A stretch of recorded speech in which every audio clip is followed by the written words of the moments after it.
¿Qué tal estáis? Chavales, estamos en un nuevo vídeo de FIFA 19 y sí, como estáis viendo hoy os traigo a Valuta SBC. Solo vale unas 10.000 monedas en el momento que lo estoy grabando. Seguramente suban los precios de los jugadores de 83, así que subirán a unas 13.000, 14.000, pero vamos, en el momento que lo estoy grabando está en 10.000 monedas. Os diría que aprovecharais a hacerlo el jueves con las recompensas de Food Champions, porque estos jugadores van a estar tiradísimos. Es muy fácil, 83 de media, 5 jugadores únicos, que con 83 de media es bastante fácil. Todos son de 83, salvo Monreal, que es de 80.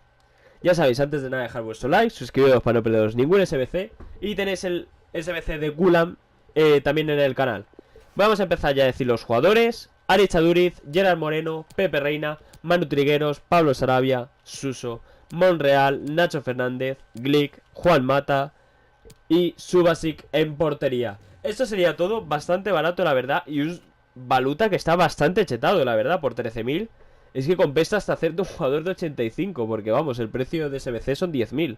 Así que bueno, yo mi recomendación, imaginaos que sube y le chetan las estadísticas. Pero bueno, ya eso ya es vuestra elección. Así que oye, dejad vuestro like, suscribiros si os ha gustado el vídeo y nos vemos en la próxima. Adiós.